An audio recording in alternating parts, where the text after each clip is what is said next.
जीवाश्मों के रूप में प्राप्त अस्थि अवशेषों के अध्ययन से पुरातत्वविदों तथा जीव वैज्ञानिकों ने निष्कर्ष निकाला है कि विकास क्रम में पहले होमोनिड मानव का प्रादुर्भाव हुआ इस पृथ्वी पर। फिर उसके बाद होमो इरेक्टस मानव जाति का उद्भव हुआ। उसके बाद वो परिवर्तित होकर के निएंडरथल मानव के रूप में परिवर्तित हो गए।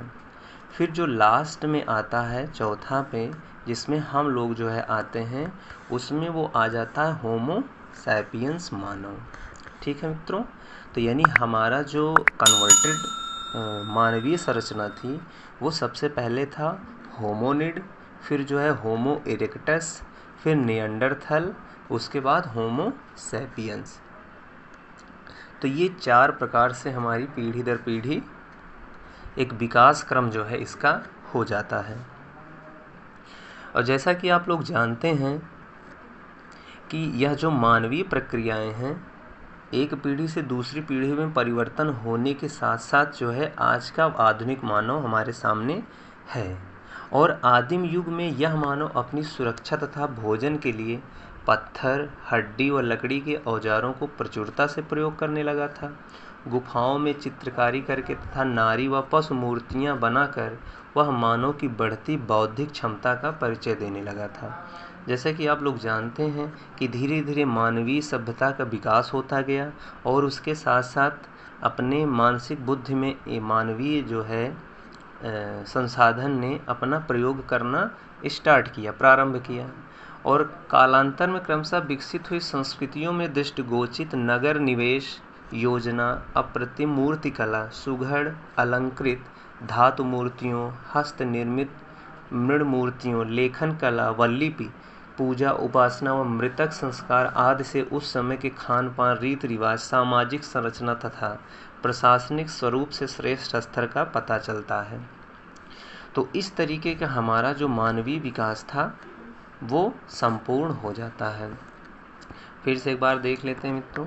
पहला होमोनिड मानव, फिर दूसरा होमो इरेक्टस मानव, तीसरा निएंडरथल मानव और चौथा जो होता है हमारे पास वो होमो सैपियंस मानव का प्रादुर्भाव होता है। अगर हम यहीं पे बात करें मानव शरीर की भौतिक संरचना में कौन कौन से तत्व पाए जाते हैं, मानव शरीर की भौतिक संरचना में कौन कौन से तत्व पाए जाते हैं, तो उसके अंतर्गत हम लोग बात करने वाले हैं।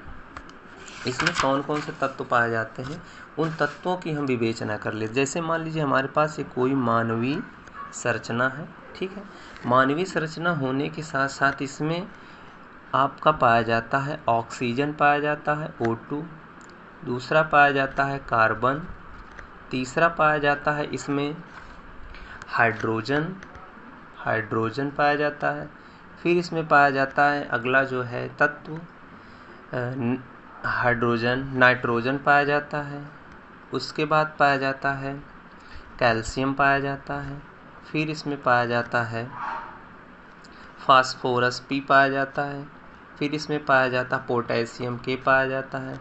फिर इसमें पाया जाता है गंधक को S से हम लोग डिनोट करते हैं। फिर इसमें पाया जाता है सोडियम को Na से लिखते हैं। और इसमें पाया जाता है क्लोरीन और मैग्नीशियम Mg, ठीक है।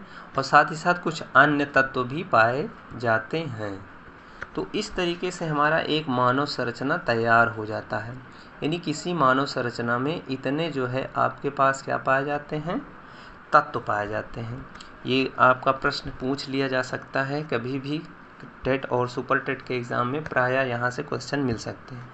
यानी oxygen, carbon, hydrogen, nitrogen, calcium, phosphorus, potassium, गंधक, सोडियम, क्लोरीन और मैग्नीशियम, इन तत्वों से मिलकर के हमारा जो शरीर है उसका निर्माण हुआ है, ठीक।